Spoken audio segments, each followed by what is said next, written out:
Jai Radha Madhava Kunja Bihari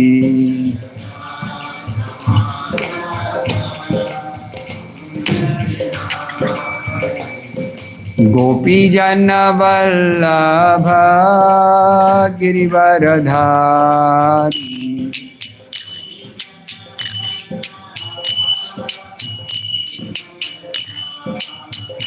Jaya Gopi Jana Vallabha Girivaradhari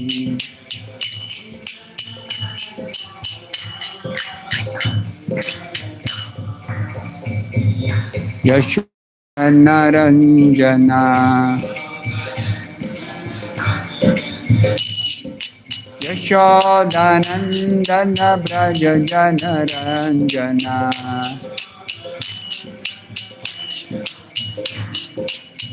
Yamuna Tira Vanachari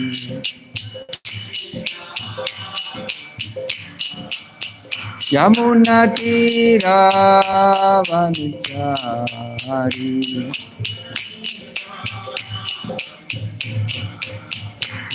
Hare Krishna Krishna Krishna Hare Hare Hare Rama Rama Rama Hare Hare Krishna Hare Krishna Krishna Krishna Hare Hare Hare Rama Rama Rama Hare Hare Jaya Radha Gopinath Radhe Jaya Radhe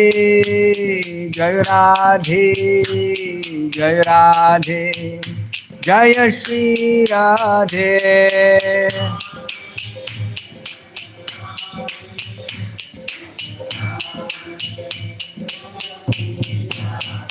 Jaya Gauranitai Jaya Gauranitai Jaya Gauranitai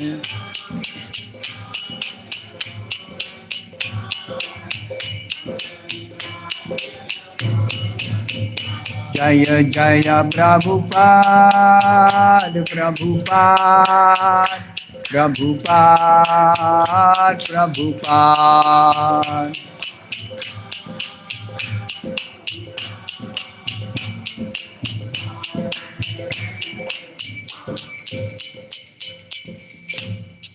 Jai Om Vishnupad Paramhamsa Parivrajakaacharya Ashtottara Shata Shri Srimad His Divine Grace A.C. Bhakti Vedanta Swami Prabhupada Ki Jai.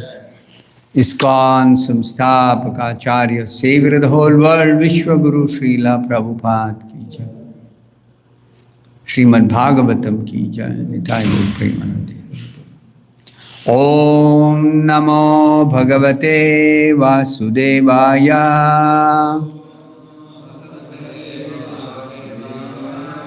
Om Namo Bhagavate Vasudevaya.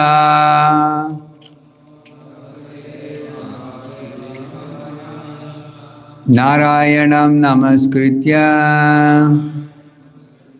Naram chaiva narottamam Devim Saraswatim Vyasam Tato Jayamudirayet Nashtaprayeshu Bhadreshu Nityam Bhagavata Sevaya Bhagavati Uttama Shloke Bhaktir Bhavati Naishtike. Reading from Srimad Bhagavatam, Canto 1, Chapter 4. Chapter 4 is entitled The Appearance of Sri Narada.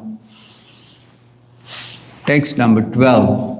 Shivaya Lokasya Bhavaya Bhutaye Shivaya Lokasya Bhavaya Bhutaye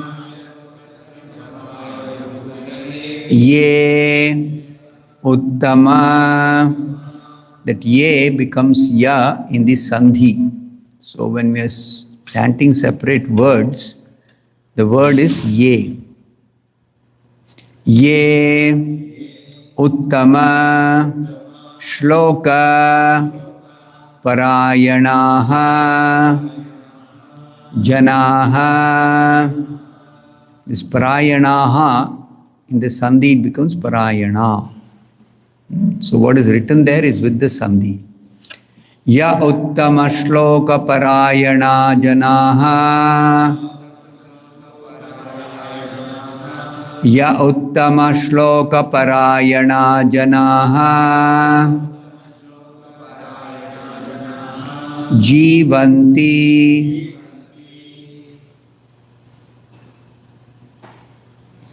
Na Atma Artham Aso Para Ashrayam Jivanti Natmartham Aso Parashrayam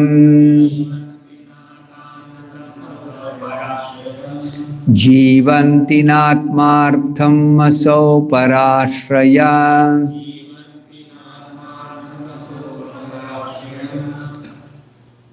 Mumocha Nirvidya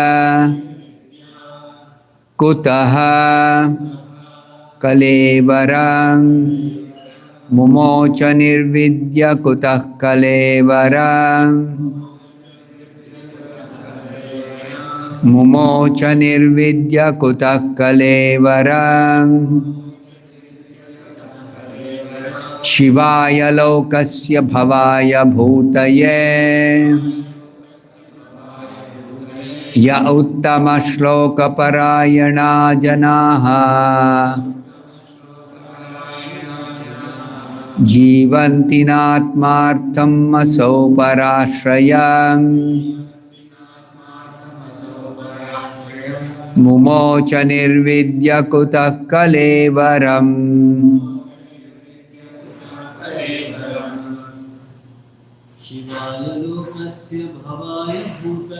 Shivaya Lokasya Bhavaya Bhutaye Ya Uttama Shloka Parayana Janaha Jivanti Natmartham Aso Parashrayam Mocha Nirvidya Kutah Kalevaram Shivaya Lokasya Bhavaya Bhutaye Ya Uttama Shloka Parayana Janaha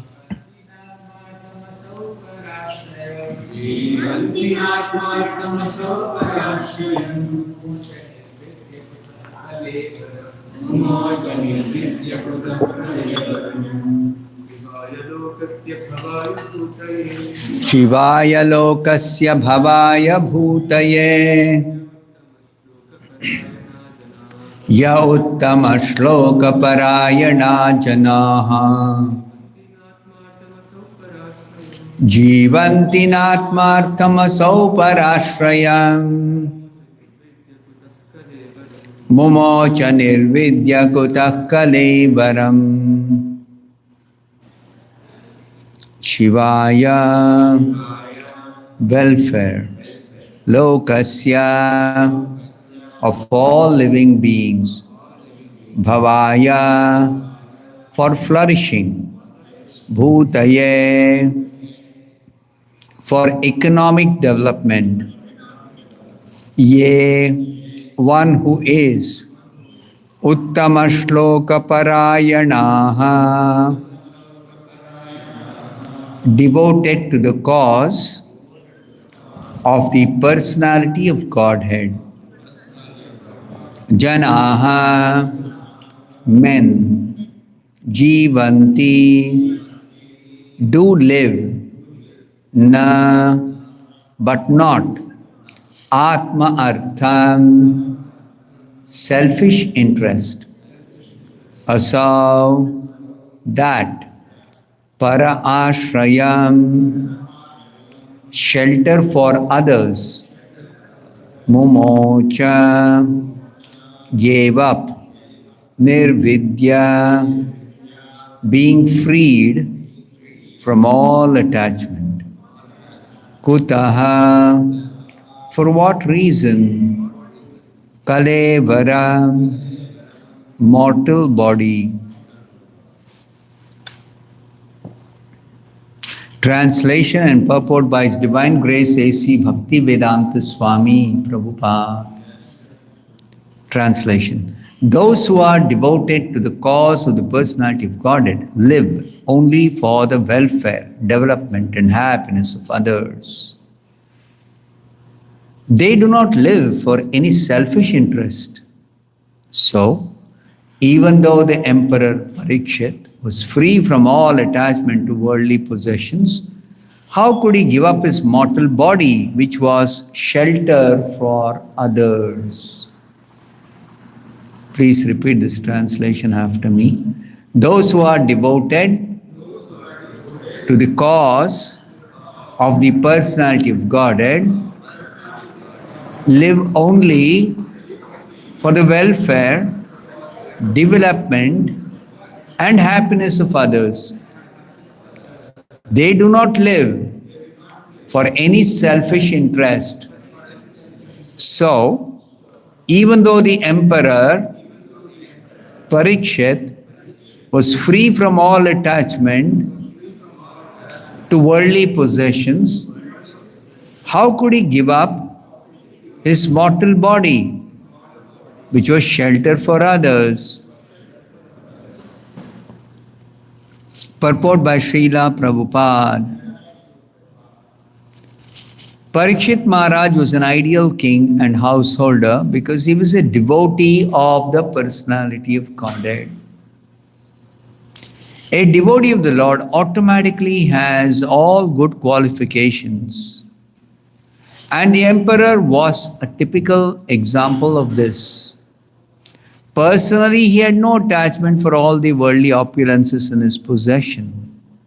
But since he was king for the all-around welfare of his citizens, he was always busy in the welfare work of the public, not only for this life, but also for the next. He would not allow slaughterhouses or killing of cows. He was not a foolish and partial administrator who would arrange for the protection of one living being and allow another to be killed. Because he was a devotee of the Lord, he knew perfectly well how to conduct his administration for everyone's happiness, men, animals, plants, and all living creatures. He was not selfishly interested. Selfishness is either self-centered or self-extended. He was neither. His interest was to please the Supreme Truth, personality of Godhead. The king is the representative of the Supreme Lord, and therefore the king's interest must be identical with that of the Supreme Lord. The Supreme Lord wants all living beings to be obedient to Him and thereby become happy. Therefore, the king's interest is to guide all subjects back to the kingdom of God. Hence, the activities of the citizens should be so coordinated that they can, at the end, go back home, back to Godhead. Under the administration of a representative king, the kingdom is full of opulence. At that time, human beings need not eat animals. There are ample food grains, milk, fruit, and vegetables, so that the human beings as well as the animals can eat sumptuously and to their heart's content.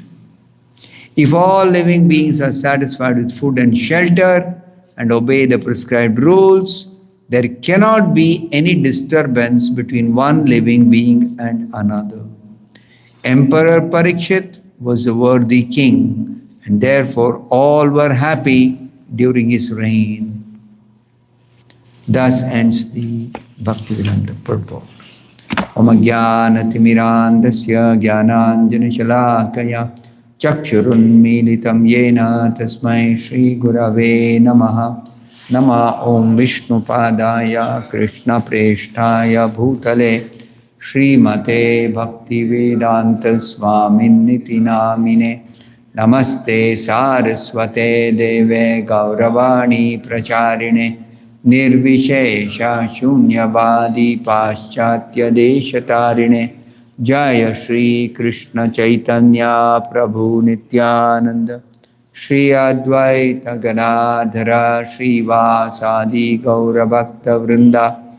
Hare Krishna Krishna Krishna Hare Hare, Hare Rama Rama Rama Hare Hare.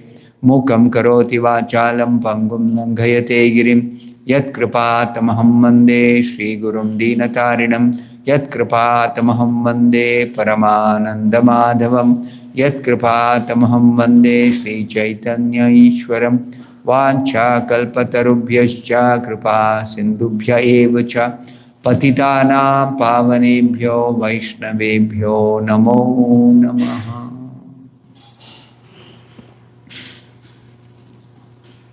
This is another description of the sages of Naimisharanya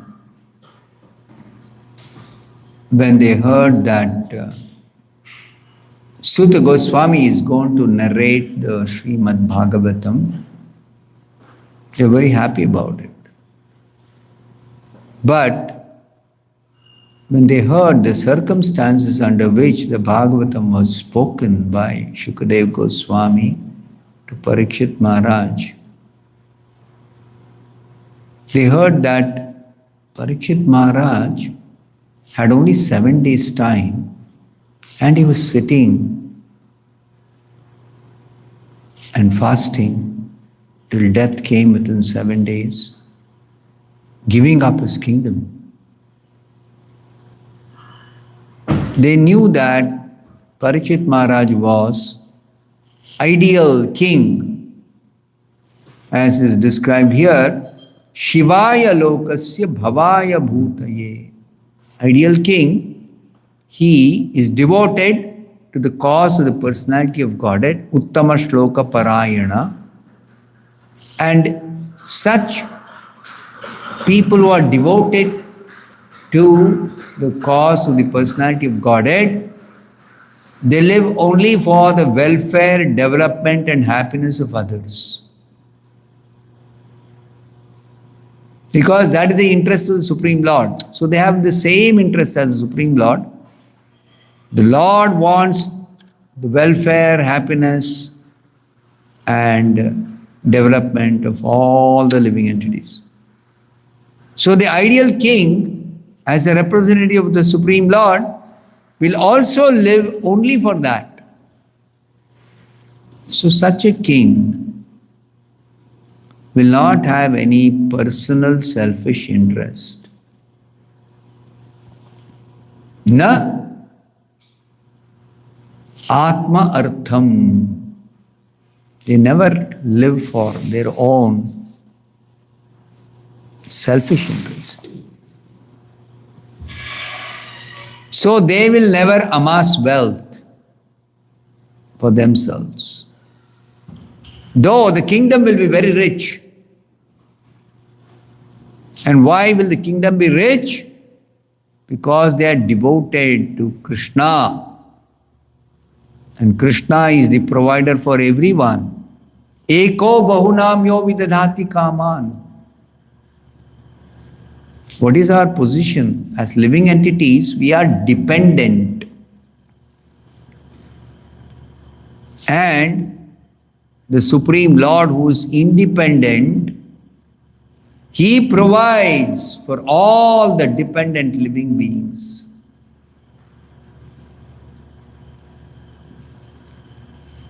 So, the king being devoted to the Supreme Personality of Godhead, the Supreme Lord will provide everything in plenty.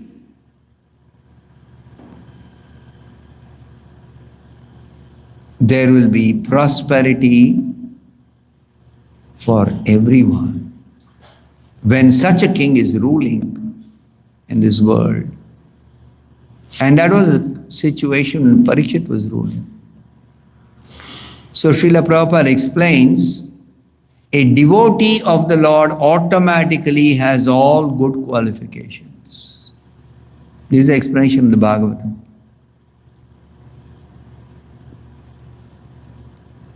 Yasyasti bhakti bhagavati akinchana sarvair gunaistatra samasate suraha. This is a revolutionary concept actually. That simply somebody is a devotee,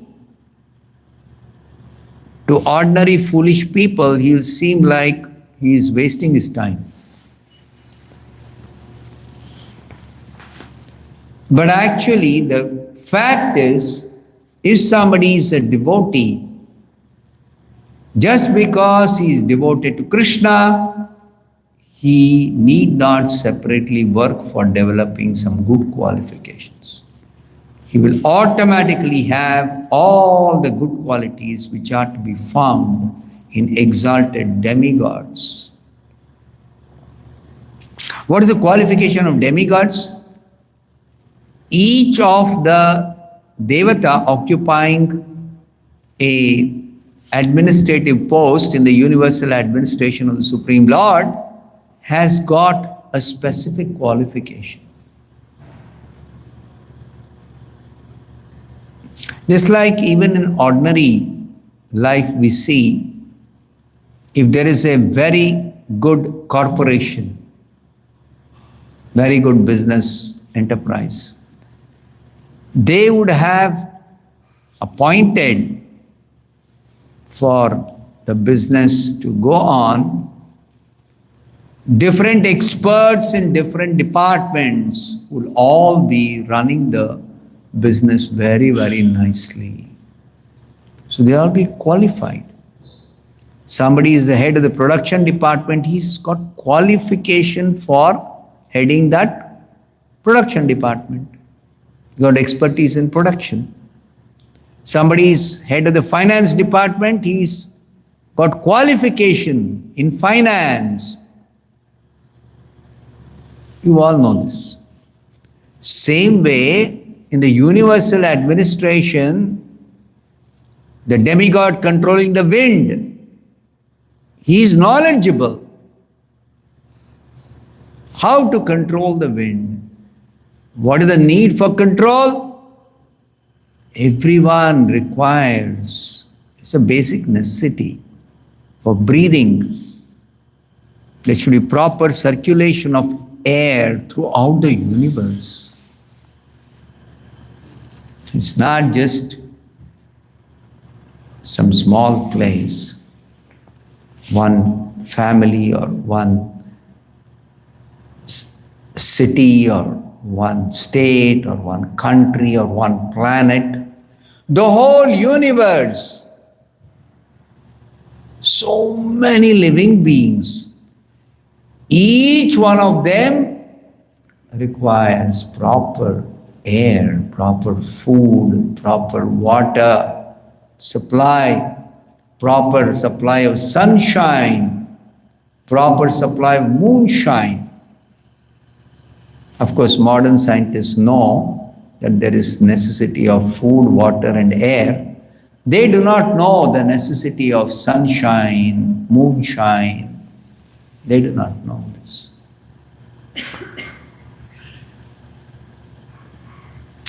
But all such necessities are actually provided by the Supreme Lord Himself. If the Supreme Lord provides, what is the need for these administrators to regulate supply of sunshine? Sun God is there. Air, wind God is there. Water, the demigod regulating all water bodies. Rainfall, there's a demigod regulating rainfall. When water level gets depleted in the water bodies, lakes and rivers and ponds,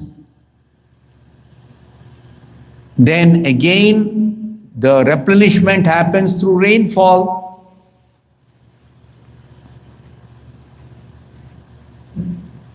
So all this arrangement, what is the need when the Supreme Lord is described as the only maintainer who provides? So this is the mystery of this material creation. We need to understand from the scriptures what is this creation and what is the purpose of this creation. Who is the maintainer?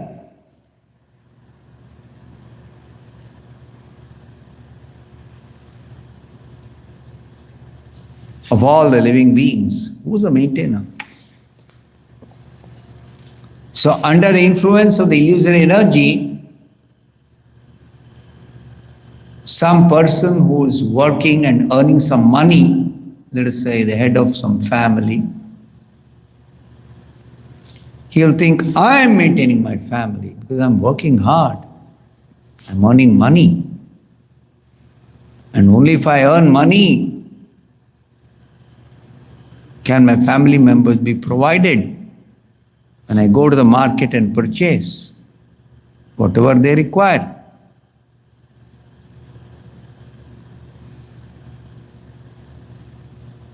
But at a little higher level, a producer of food grains, you think you may have money, but unless I grow food grains in big quantities, mass production, how can you buy? What will your money buy if I don't produce? So he'll think, I am actually giving food grains, which is the basic need.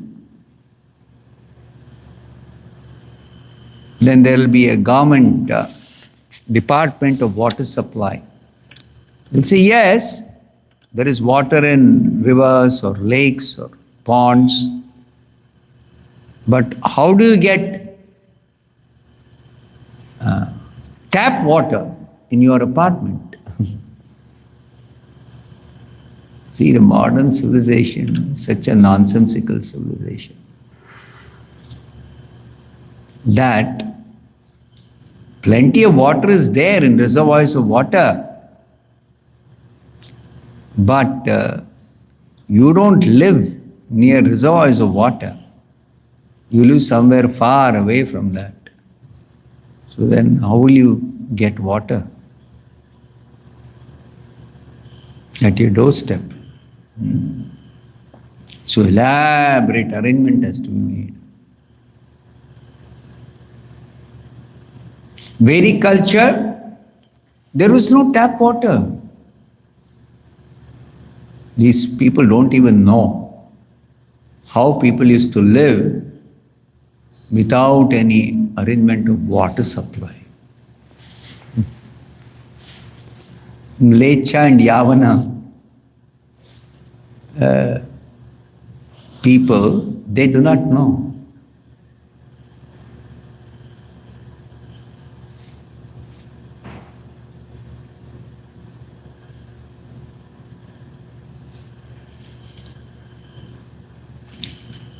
So there is arrangement by the Supreme Lord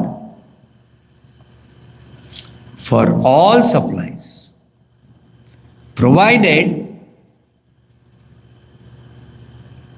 the human beings are engaged in yajna.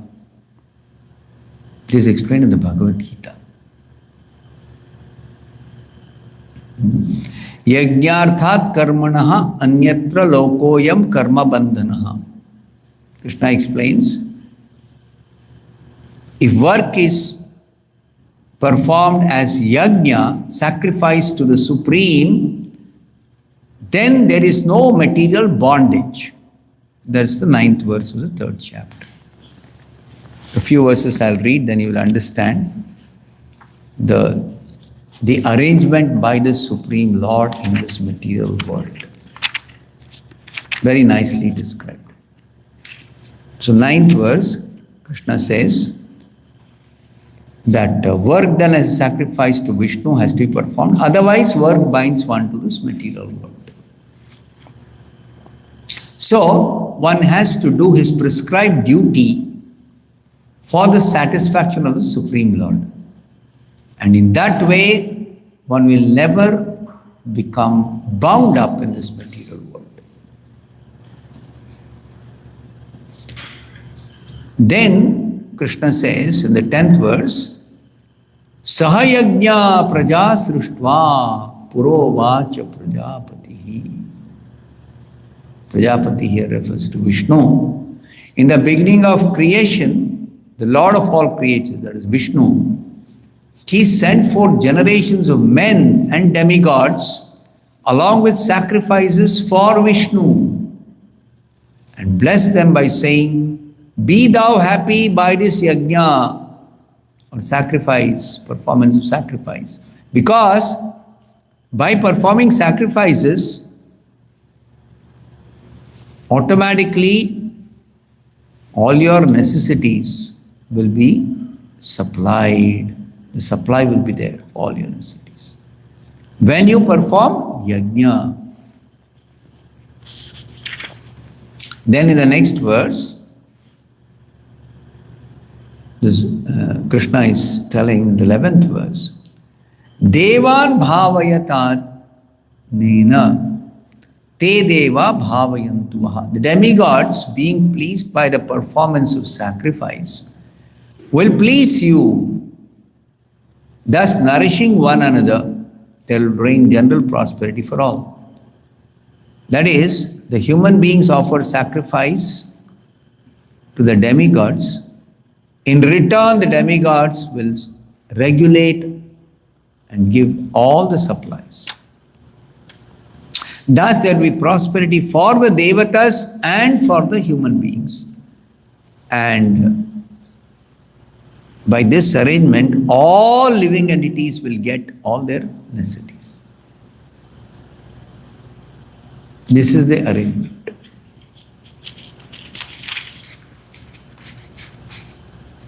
But in the 12th verse, Krishna warns, when the demigods supply due to yajna performance by human beings, when the demigods supply all the necessities for not just the human beings, for all the living entities, then having received the supplies, if somebody is selfish, then they enjoy all these supplies without offering to the demigods in return. Then they are called thief, chor. Stena, Sanskrit is stena. Tair dattan apradayebhyo. Having received the necessities, one simply takes and enjoys. Does not return to the demigods. Does not acknowledge the supply by the demigods. Apradayebhyo. Yo bhumte. A person enjoying like this all that is supplied without acknowledging, without returning. Stena eva saha. Such a person is a thief. So Prabhupada says, modern society is like that. They take everything supplied by Krishna through the demigods, but they don't perform yajna. They don't acknowledge the supplies. So then what happens? The supplies will be curtailed. Prabhupada gives a simple example. We are all receiving from the government arrangement or whatever, electricity department, electricity supplies there. But if we don't pay the electricity bill, what will happen? They'll cut off the supply. We are receiving tap water in our home. If we don't pay the water bill, in America, this is a very big thing, utility bills. You have to pay for every single utility that you utilize. Formerly, that is in the Vedic times,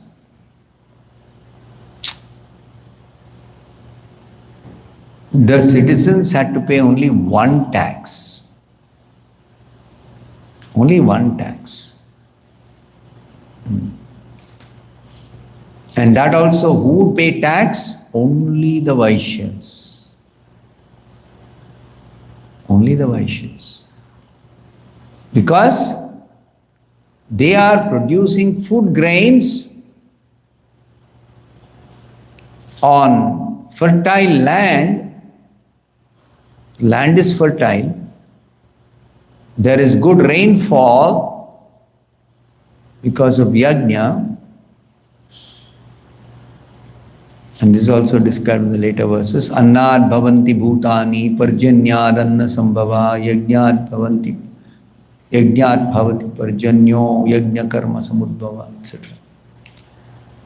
So there is good rainfall, there is fertile land, and the king allots such land to different Vaishyas who will responsibly produce food grains.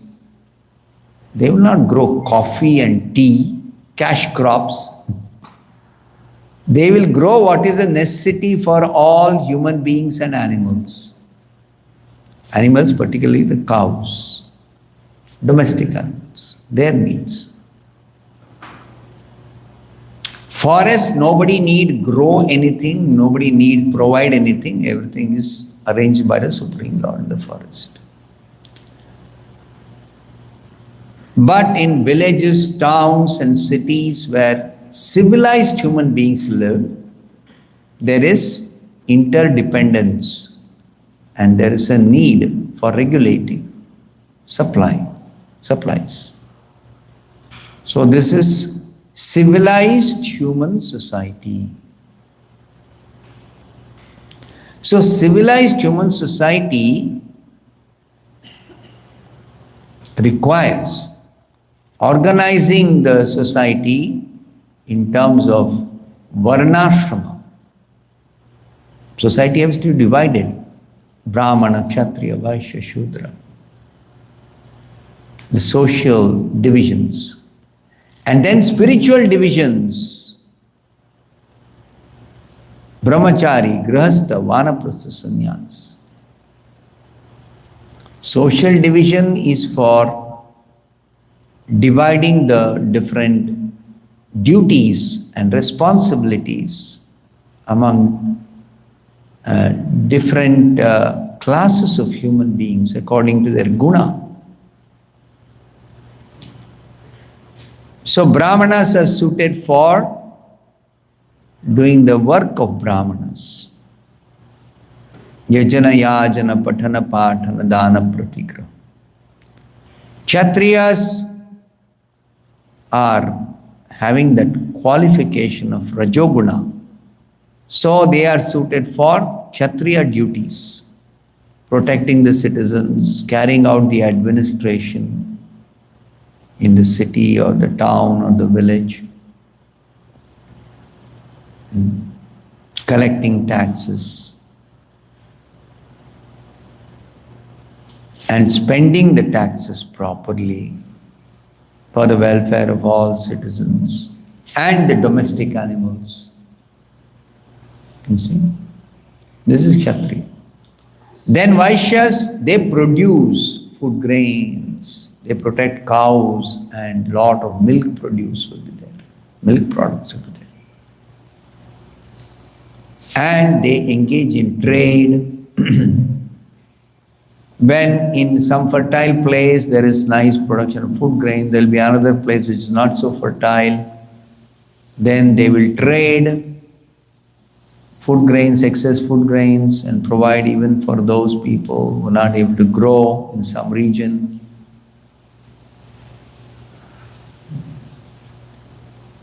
Somewhere there is a lot of fruits, somewhere there is a lot of vegetables, somewhere there is a lot of grains, somewhere one type of grain, somewhere another type of grain.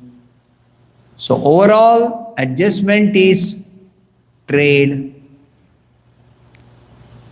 and commerce.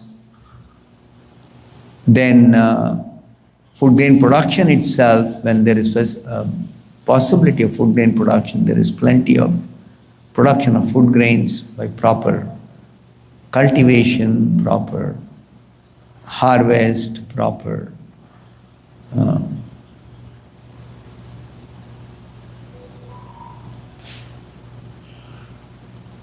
responsibility for growing. And then giving taxes, so the government will actually maintain. So the Kshatriyas, they collect taxes. But in exchange, they give protection, they provide for everyone. The Brahmanas give service without any remuneration, but they are maintained. They are maintained by the Kshatriyas, they are given protection. By the Vaishyas, they are given their basic needs. And by the Shudras, they are given service, labor service. So, Brahmanas are receiving all these type of favors of the Kshatriyas, Vaishyas and Shudras. The Kshatriyas, they receive taxes from the Vaishyas because Vaishyas are producing so much. So they are also making profit in trade, and by cow protection they are getting lot of milk and milk products, plenty.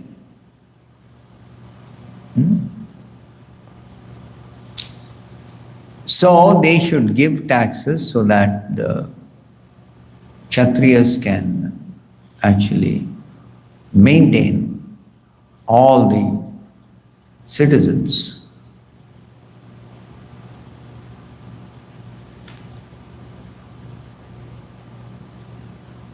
The Vaishyas also get protection from the Kshatriyas. They get service from the Brahmanas. Brahmanas give directions. Brahmanas perform yajnas, so there is proper rainfall. Brahmanas teach,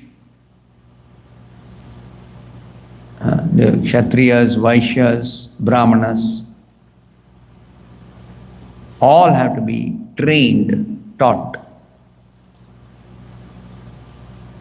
So this Shudras, they give service and they receive all their necessities from their master, whoever they are serving. They get all their needs.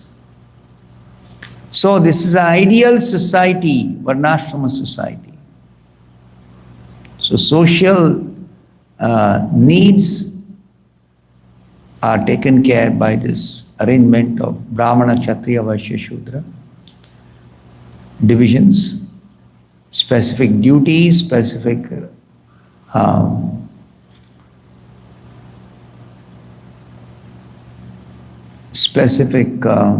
contributions, specific supplies, everything.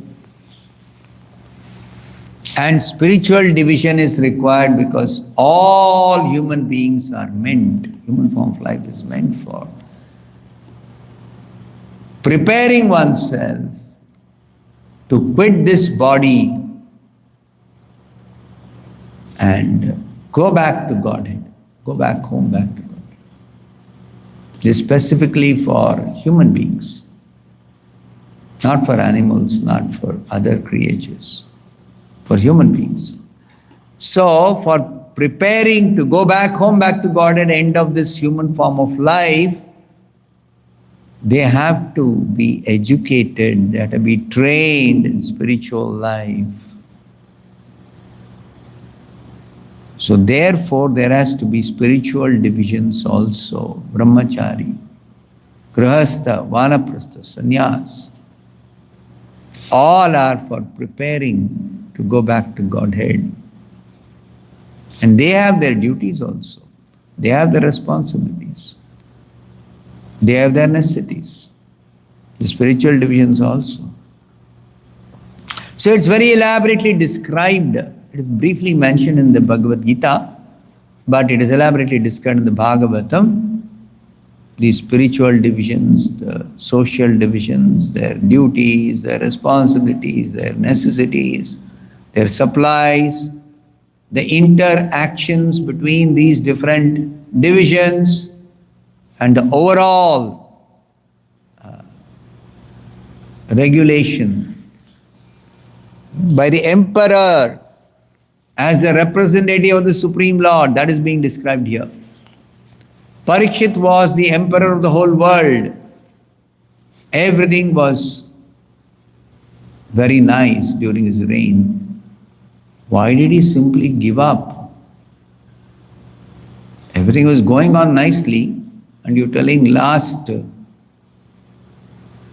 7 days of his life or something like that, he went away to fast until death. Why did he do that? What is the need? When the kingdom is flourishing, he's a perfect ruler, everyone is happy. Yes, kings retire in the Vedic culture. After ruling for good number of years during their middle age, when they are youth, they are trained up. Kshatriyas are trained up. And when they are middle-aged, they do their duties of ruling, protecting, providing, regulating, collecting taxes, etc. But towards the end of their life, they retire. Yes. But Parikshit Maharaj, he was not old enough to retire. Still he left everything and went away. The prime of his youth. Why did he go away? So that's the question they are raising. And very interesting answer will come by Sutta Goswami later. So any questions? See, they are very carefully hearing. He just mentioned, Sutta Goswami just mentioned, I was there in the assembly when Parikshit Maharaj was sitting and fasting 7 days, and Shukadeva Goswami spoke the Bhagavatam to him. So immediately, why was he fasting?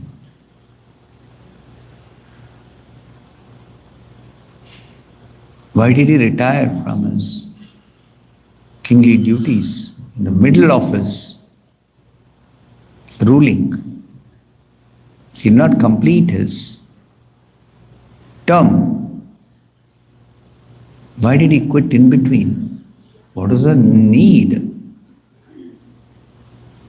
So this question is raised.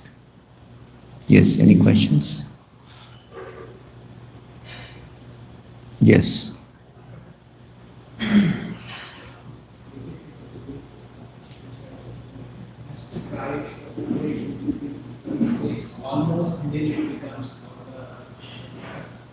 Can you give him a mic so that others can also hear? Even though I'm able to hear, I don't think everyone can hear. Mic the mic.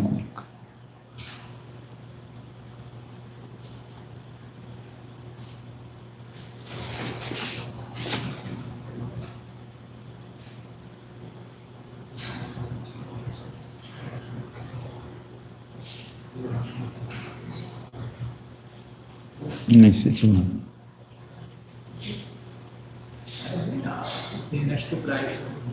I can hear. I want others to hear also. Okay, I'll repeat the question. You tell me. It becomes almost nil. Okay, there's a verse. Nashtaprayeshu abhadreshu nityam bhagavata sevaya. By daily attendance in the classes on Bhagavatam or by serving pure devotees, what happens? All that is inauspicious to the heart completely gets cleansed or destroyed. And when it becomes almost nil, nashta prayeshu, prayeshu means almost nil, not completely cleansed, but even before it is complete, but it has become almost nil, then one becomes fixed up in devotional service. Bhaktir bhavati naishtiki, nishtha.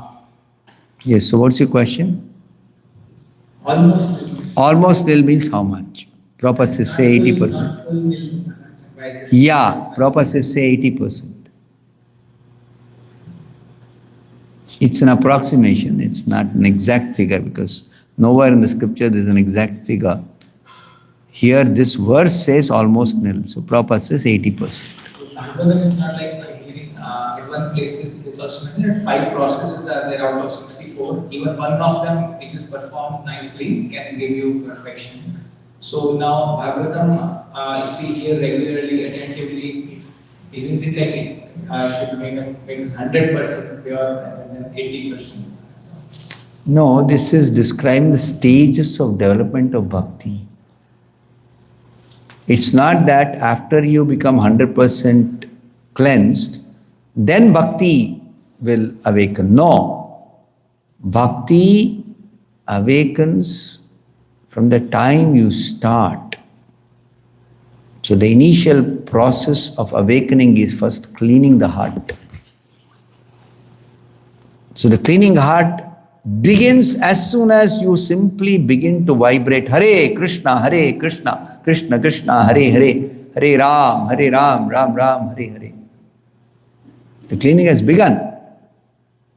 First time somebody even who doesn't know anything about spirituality, but somehow or the other, if they chant Hare Krishna, they vibrate the tongue, or even they taste Krishna Prasadam, that also, the cleansing begins.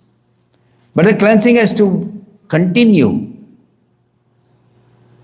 And as more and more cleansing happens, there are other changes which take place in the consciousness. So there are stages of development of bhakti because it takes some time. It's not instantaneous. So it is taking time. So therefore it's described, when about 80% cleansing has happened, you come to a stage where your practice of bhakti becomes very, very steady. Steady. Otherwise, before that, there will be some ups and downs. Sometimes we feel very enthusiastic, we will chant very nicely. At other times, we may not be so enthusiastic, so our chanting may not be so nicely done, or we may not chant at all sometimes. So, these variations will be there. It is admitted that in the neophyte stage, in the beginning stages, there will be variations. Somehow or the other, don't give up completely. That is the instruction. Don't give up. In the association of devotees, you will get inspiration when you lose enthusiasm. You can recharge your battery, just like you are using your mobile phone. But when the charge is over, you have to recharge. Similarly, in the association of devotees, you get some inspiration. Then you chant. But that inspiration does not sustain if you don't regularly associate with devotees. So again, you take association, you associate again you get surcharge with enthusiasm. Then you are able to nicely do your practice of bhakti. So Prabhupada says this ISKCON centers, Krishna consciousness movement, the centers are established to actually educate, inspire, sustain people's enthusiasm to do bhakti, guide through the stages of development of bhakti, and perfect their bhakti and go back to God. This is a complete program. So this sustaining that practice happens by association of devotees. But in the Nishtha stage, you don't lose enthusiasm. Your enthusiasm only increases and multiplies more and more. That is the Nishtha stage. That's a very special thing in bhakti.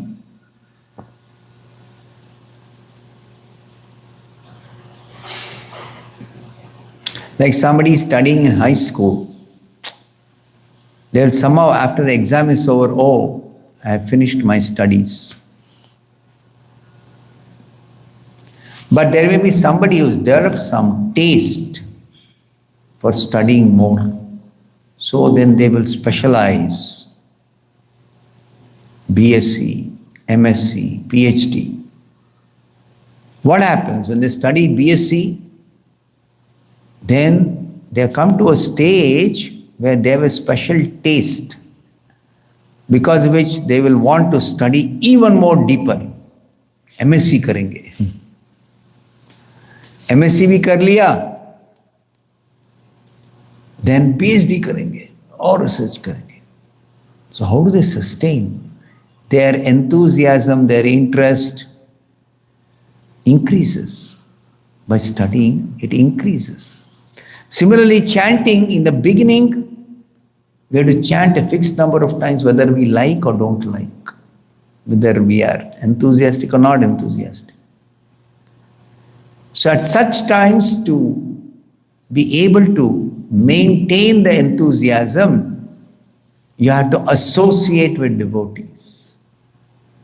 You require association. Then after advancement, the enthusiasm will keep on increasing as you keep chanting. Enthusiasm never comes down.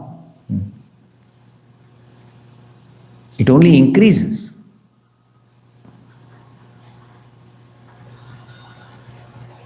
Then such devotees don't themselves require association, but they also stay in the community of devotees to give association to others.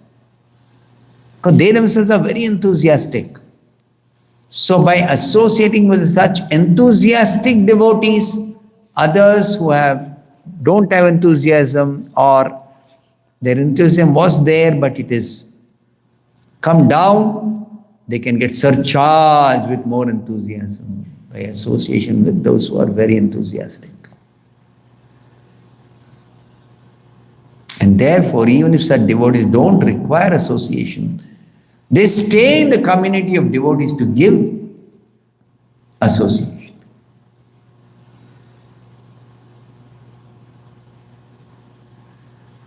Just like somebody who is PhD in physics will be staying in a community of students to teach the students, not to learn. So such students are dependent on experts who can teach.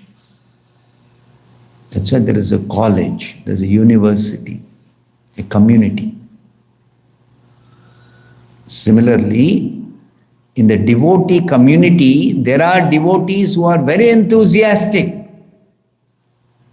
They will give association. And there are devotees who are beginners or who are developing bhakti, learning how to sustain the practice.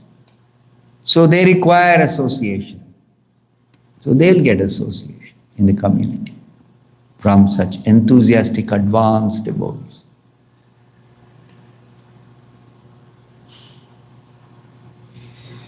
Okay, any other question? Yes, Mataji.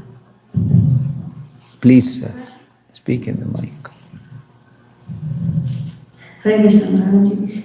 I would like to know when Parikshit Maharaji came to know that he only has 7 days. 7 days to live. So what were his and his family is actually reactions? The first reactions. That will be described in the 19th chapter. When he heard about the curse, his immediate reaction was, I deserve to die. I shouldn't have insulted the sage. So I deserve this punishment. Let me accept the punishment. But then he also knew that the goal of this human form of life is to prepare oneself to go back to Godhead. That he knew. So I have 7 days time. So before death comes, let me prepare to go back to Godhead. And for that preparation, he went to a holy place and sought the association of saintly persons to prepare himself. And in that saintly association, what happened? They said 7 days is very less time. The saints who were present when he went first, when he went. But Shukadeva Goswami came and said 7 days is a lot of time. I have a method by which within 7 days you can easily prepare yourself to go back to God. What is that method? Everybody became curious. Not only Parikshit. Parikshit was of course very, very interested. But even the others became curious. What's that method? We don't know. What's that method? We know some methods by which it will take a long time. So they also became curious. They all sat and heard Shukadeva Goswami describe bhakti. The method of bhakti, pure devotional services, 1 moment is enough. Shukadeva Goswami says 1 moment is enough. 7 days is a lot of time. And he gives an example. There was one king, Khatwanga Maharaj. He had 1 muhurta.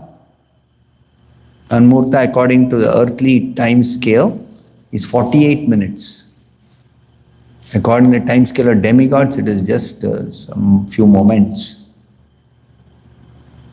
Time scales are different in different planets. Okay. Anyway, so he had very little time, and when he came to know he's going to quit the body in one muhurta,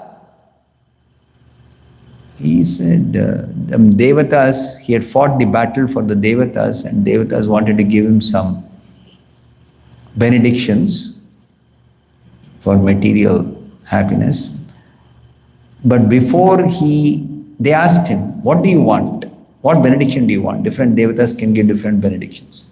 So he said, first tell me how much time I have to live in this body. So they calculated and said, only one muhurta is there. He said, I don't want any of your benedictions. Why? I'll prepare for quitting my body. I'll fix my mind on the lotus feet of Krishna, and I'll prepare myself to go back to Godhead. So he's very alert. Very alert. So Parikshit Maharaj was also alert. If I'm going to die within 7 days, what should I do next 7 days? Prepare myself to go back to Godhead. So Shukadeva Goswami, by giving the example of Katpanga Maharaj, he had one muhurta time, 48 minutes, and that 48 minutes he engaged in bhakti, and he went back to God. So you have 7 days time. So you also engage in bhakti, and you go back to Godhead. Prepare yourself to go back to Godhead by engaging in bhakti. 7 days is plenty of time. And that's what he did. So what bhakti did he do? Parikshit Maharaj, he just heard Shukadeva Goswami speak about Krishna. That's all. That is bhakti. And stop here. Grantaraj Srimad Bhagavatam ki jai, Srila Prabhupada ki jai.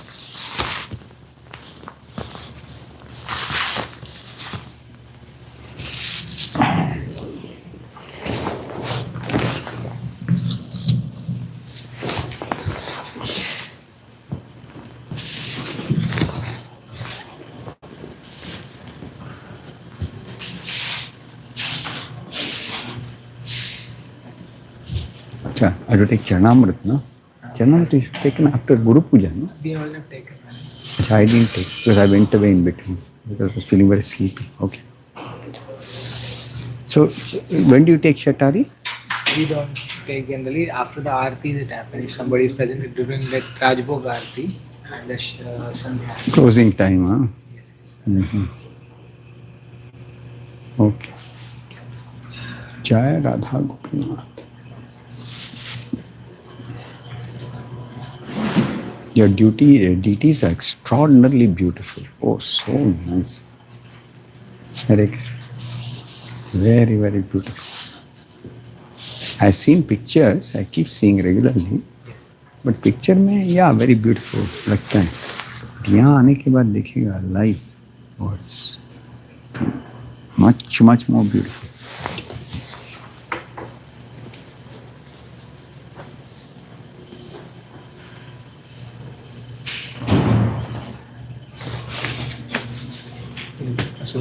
Now I understand why people are eager to go to Tirupati and have darshan, you know. Because that is different than seeing the pictures, than, you know, worshipping some deity at home. It's different. Similarly, coming to a temple, I realize now I get some idea why it's important to visit the temple and have darshan of the actual deity. Even though we can see online or nice pictures. Now, photography is advanced so much, no? It gives us the false sense of, I can take prasadam now. False sense of, you know, that there's no need to physically go to the temple. That is taken care of in this thing itself, in online, or pictures, or very high quality photographs. Now we have very nice photography, you know. Excellent photographs are there. Of course, photography is nice. It's very nice. You can have beautiful pictures, very close to the real thing. But Actually, it's not close at all. Lot of differences there. Even YouTube videos, Maharaj, devotees here, but they want to personally meet them. When they come. So that aspect is there. That personal this thing. No, I've attended MPP's Soulful Japa. I think so far I've attended 3 times. All the 3 times the experience was different than online attending. Online I've attended many times, but it's not the same. Yeah. It's much different. Similarly, coming to your temple and standing in front of the deities, close to the deity, is totally different. There's an experience that is Totally different. It's totally different. I mean, I can't describe that. Now I understand. Earlier I used to wonder why these people go